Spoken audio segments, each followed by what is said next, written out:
Bom, vamos passar então para o próximo trabalho, que é um trabalho do Centro de Educação com o título Estudantes Cotistas, Suas Famílias e a Luta contra a Pobreza no Século XXI.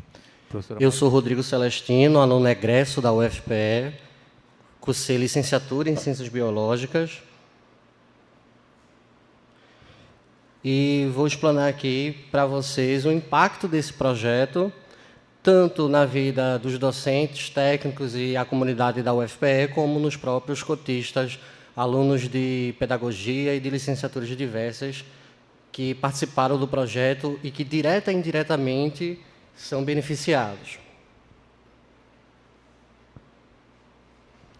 Então, o grupo de estudos e pesquisas em autobiografias, racismos e antirracismo na educação surge em 2013 e tenta organizar e desenvolver as ações de educação das relações étnico-raciais. Eu digo tenta organizar porque o racismo, ele cotidianamente existe, inclusive na universidade, e existem barreiras atitudinais e existem barreiras do racismo que tenta, de forma velada, não permitir que as ações que tentam combater o racismo sejam desenvolvidas. E aí a professora, no âmbito do Centro de Educação, acompanha esses estudantes de cotas étnico-raciais, no sentido de garantir a permanência através desse projeto. E aí eu faço uma questão que é a seguir. Qual é a importância de ter um sistema de permanência para um aluno que é cotista na universidade? Eu fui aluno cotista, bolsista desse projeto de extensão, e, para mim, isso foi fundamental para que eu conseguisse concluir o meu curso. Então, esse meu exemplo é o espelho para, por exemplo, os alunos de pedagogia que, assim como eu, necessitavam desse apoio. Então, esse projeto de extensão, o GEPAR, ele é fundamental no seu ínfimo de combater o racismo através da educação étnico-racial, o desenvolvimento da educação contra o racismo, mas fundamental também para garantir a permanência dos estudantes que participaram do projeto na universidade, uma vez que a origem desses estudantes é de classe média, classe baixa, e que é essencial ter um projeto que garanta a sua permanência na universidade. Quando a gente pensa na questão norteadora de impacto e transformação social, que é a seguinte: quais foram as questões da sociedade que demandaram a realização da ação e como a ação contribuirá para solucionar essas questões? Então, eu convido vocês a olharem essa imagem no slide, e tem um negro no meio da bandeira do Brasil, e isso representa a maioria da população brasileira, que é composta por negros ou mulatos. E, então, as questões que demandaram a realização dessa ação é porque se faz urgente lutar contra o racismo, uma vez que ele inviabiliza os corpos pretos e tende a querer permanecer com esses corpos na margem da sociedade, quando o lugar desses corpos, por direito, é no centro, uma vez que são também cidadãos brasileiros, E quando a gente pensa nisso, essa ação ela vem ajudar para solucionar as questões de racismo na sociedade, de racismo na própria universidade, e eu faço questão de lembrar, na universidade tem racismo, e de racismo na vida desses estudantes pós a graduação, porque a questão do racismo ela não vai acabar quando o curso acabar, O racismo ele vai perdurar, porque já se faz 300 anos que se aboliu a escravidão no Brasil, mas a gente ainda hoje tem marcas dessa escravidão na nossa sociedade. Então, eu gostaria de lembrar aqui o que Grada Quilomba diz, que a gente precisa desmistificar o racismo. O racismo é uma coisa de gente branca. E a gente precisa desmistificar esse racismo na nossa sociedade, porque ele nada mais é do que uma reencenação do período colonial, né? Então, por isso que essa ação foi importante, para fundamentar, para viabilizar a cultura negra na comunidade ao entorno da UFPE, para se fazer a Lei 10.639 de 2002, assim como a Lei 11.645, e para trazer ao diálogo o negro como centro da sociedade. Quando a gente pensa na questão norteadora da diretriz de interação dialógica, que é como foi estabelecido o diálogo, troca de saberes entre a comunidade interna da universidade e outros setores da sociedade.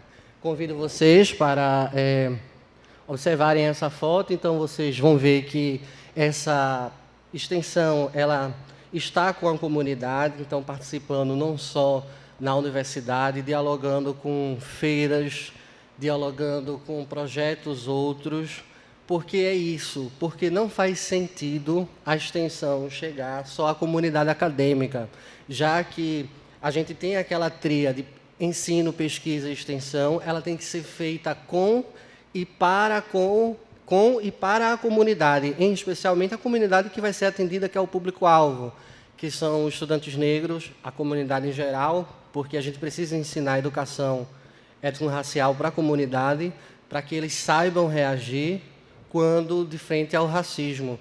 E o racismo, ele é aterrorizante. Então, hoje eu sou egresso, licenciado em Ciências Biológicas aqui pela UFPE, e quando eu estou, por exemplo, no mercado, sem a farda, não estou com a farda no mercado, não trabalho no mercado, as pessoas chegam para mim, olha, já que você trabalha aqui, quanto é tal coisa na seção tal? Aí eu fico assim, mas por que essa pessoa que me vê sem farda e todos os outros funcionários estão fardados, ela pergunta se eu estou trabalhando no mercado? Faça essa questão e reflita com isso. Então, é necessário que a comunidade participe para saber reagir a essas microagressões do racismo que ocorrem cotidianamente. E recapitulando o que eu disse, ela não vai acabar quando a graduação terminar. Ela vai continuar no mestrado, ela vai continuar no doutorado, ela vai continuar quando esses estudantes se tornarem professores da UFPE. Ela vai continuar até o fim da nossa vida. E a gente tem que continuar lutando e se fazendo existir. Então, é importante que esse diálogo seja estabelecido com a comunidade. E esse projeto viabiliza isso, para que a comunidade faça parte dessa voz que vai dizer não ao racismo. Outra questão norteadora é o impacto na formação do estudante. Então, de forma geral, pergunta como é que os discentes de graduação, aqueles que estão na equipe de execução, aprenderam sobre a área de atuação, sobre a área de atuação em outros cursos, organização e execução, e os setores da sociedade desenvolvidos. Então, convido vocês a olharem o slide, e a gente vê aí que os estudantes estão dentro da universidade, participando ativamente, mas fora também.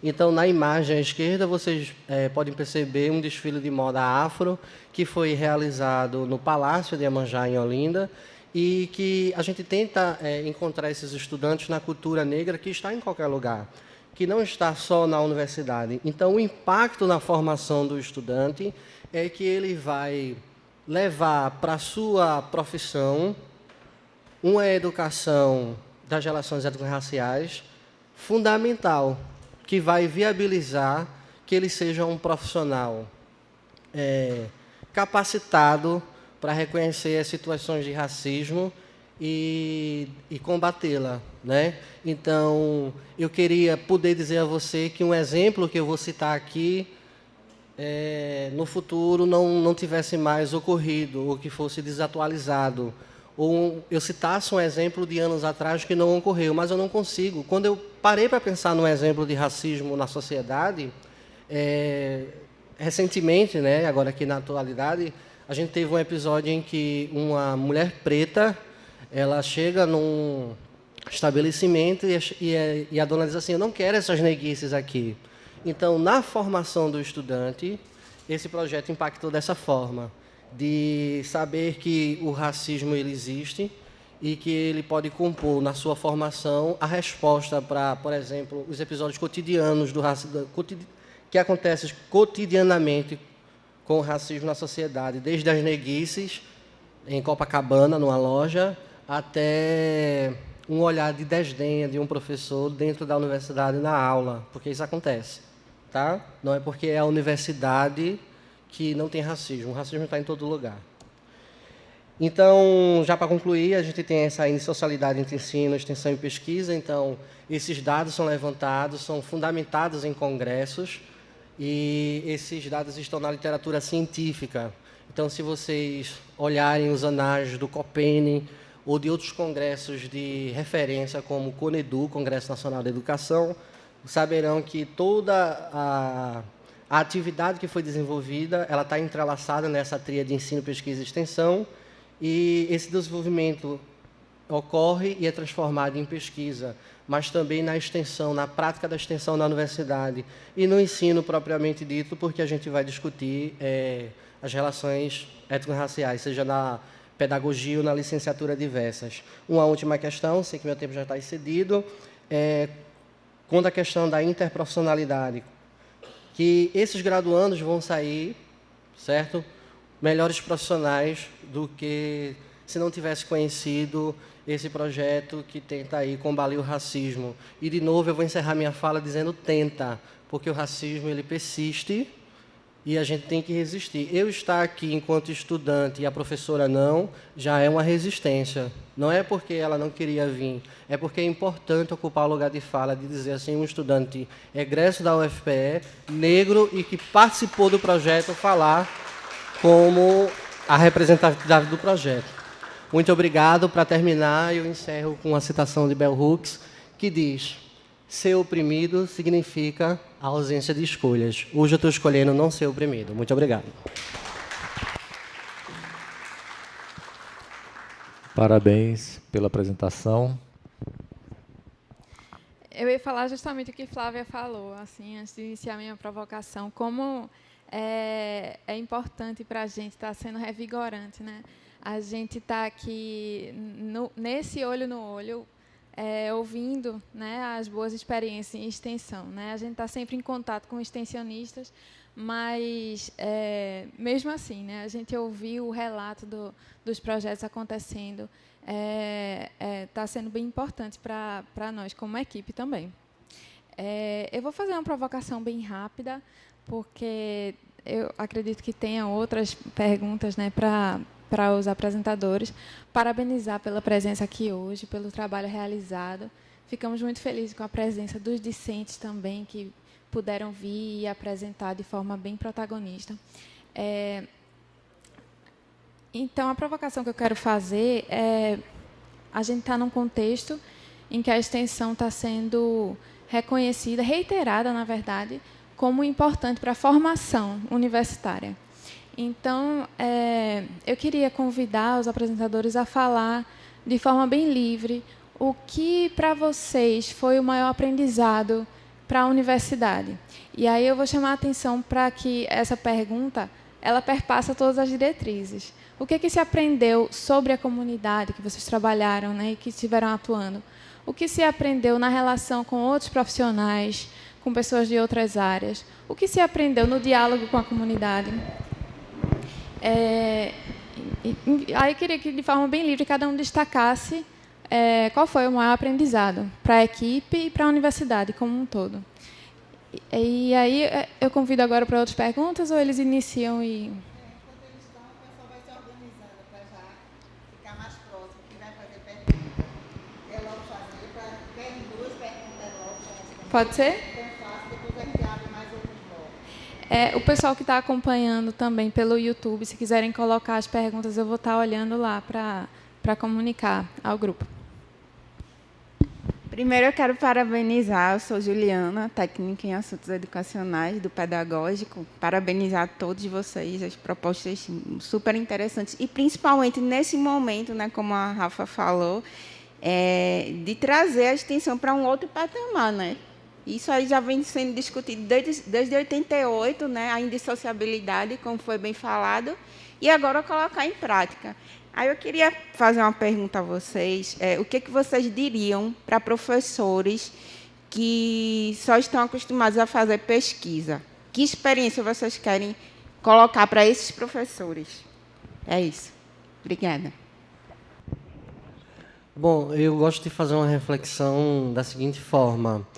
Eu queria que vocês analisassem nos últimos 6 meses da vida de vocês, seja no atendimento público de saúde ou no plano de saúde de vocês, quantos médicos negros atenderam vocês? Agora, essa mesma reflexão, nesses mesmos 6 meses, quantos motoristas de Uber você pegou e eram negros? Então, o que a universidade pode aprender com os projetos de extensão é que eles vão evidenciar que não é que os negros estejam só na mão de obra. Os negros eles têm capacidade, a comunidade negra é forte, mas esses lugares são inviabilizados. A exemplo, eu sou egresso do curso de licenciatura e quando eu bato na porta de uma escola particular, me é negado a oportunidade. Eu tive uma experiência que eu fui procurar o meu primeiro emprego como professor, junto com um amigo branco, e ele ficou e eu não. Eu nem sequer fui chamado para entrevista. O que isso significa? Então, o que a universidade pode aprender com a extensão e com essa tríade de ensino, pesquisa e extensão é que as vidas negras elas são tolhidas do centro e são colocadas às margens. E a educação é que vai transformar essa realidade e trazer de volta ao centro essas vidas negras. Os professores hoje da universidade que não se ocupam com a extensão, é urgente que façam isso. Porque se eu não conhecesse a auxiliadora Martins com esse projeto de pesquisa, eu ainda estaria lá na minha função anterior, que era de aceitar tacitamente a comunidade negra, que é a violência. Então, eu não saberia reagir, eu não saberia me impor, eu não saberia perceber que o racismo ele é agressivo e a sua banalidade. Então, a filósofa judia alemã Hannah Arendt, ela vai falar da banalidade do mal, que na ocasião dela ela falava sobre o período nazista, né? Mas se aplica essa banalidade do mal também no nosso pensamento de sociedade quando a gente reflete sobre o racismo, porque assim como a questão da banalidade do mal, o que é a banalidade do mal? É você achar que há vidas que podem ser... eu vou escolher uma palavra aqui bem com a transposição didática bem fácil para que todos entendam. Há vidas que podem ser eliminadas. E sem nenhuma moral, sem nenhuma ética, como foi no nazismo, né? E o racismo hoje ele é banal. Então, quando a gente pensa que você, professor da universidade, não está interessado na extensão, a gente está revendo o reflexo da banalidade do racismo. Por isso que vocês podem e devem se interessar. Porque, senão, os estudantes de vocês vão ficar inviabilizados. Então, antes de eu ser aluno da UFPE, eu trabalhava como cobrador de transporte coletivo. Me orgulho bastante porque eu consegui alimentar o meu filho com isso, com essa função. Não era profissão, era função. E eu ficava muito triste quando os meus colegas do ensino médio, que fizeram o curso do 3º ano comigo, passavam na catraca: oi, fulano, tudo bem? Você está indo para onde? Eu estou indo para a universidade. E eu dizia: meu Deus, eu estou aqui rodando a catraca e os colegas da minha turma do 3º ano do ensino médio estão indo para a universidade. Então eu comecei a estudar na catraca mesmo, porque eu trabalhava o dia todo, não tinha tempo de fazer curso pré-vestibular, para passar. No dia que eu passei, ingressei como 9º aluno, cotista, e aqui eu reforço a importância da cota, cotista, eu cheguei para o meu gerente na empresa e disse, olha, eu trabalhava de tarde, o curso é noturno, então se eu continuasse no período da tarde, eu não conseguiria de forma alguma estudar. Você tem como me trocar para amanhã, porque aí eu consigo trabalhar e estudar? Ele olhou para mim e disse assim, ele tinha um bordão de falar com as pessoas que era cabeção, ele olhou para mim e disse assim, cabeção, primeiro é a empresa. E ali eu me assustei e disse, não, pode me demitir agora. E eu vim para a universidade, me matriculei, pedi demissão do emprego, sem ter recurso algum, porque a gente, no Brasil, só existe pessoas negras, então a gente não tem um recurso guardado, é muito difícil isso. É muito difícil ser negro no Brasil. E vim para a universidade. Se não fosse a política de permanência da universidade, eu não concluiria meu curso. Por exemplo, de auxílio estudantil, parece uma coisa boba, né? Dar 3 refeições ao aluno no restaurante universitário. Gente, as refeições que eu comi no restaurante universitário eu não tinha na minha casa. E assim, então, se eu tivesse escolhido continuar como cobrador, rodando aquela catraca, eu ia continuar vendo as pessoas passando pela catraca e a minha vida estaria girando ao contrário, preso numa coisa que eu não queria, que era uma função. Hoje eu tenho uma profissão. Hoje eu sou professor, então eu tenho o dever de educar as pessoas. Mas eu tive essa consciência, uma pré-consciência, e desenvolvi ela na universidade através da extensão. Então, exerça, professor, a sua função, a sua profissão, que é de educar as pessoas, e você vai fazer isso através da extensão. Se interesse pela extensão, porque você vai estar, quiçá, salvando até uma vida. Como a professora, a extensão e a universidade, e a educação salvou a minha.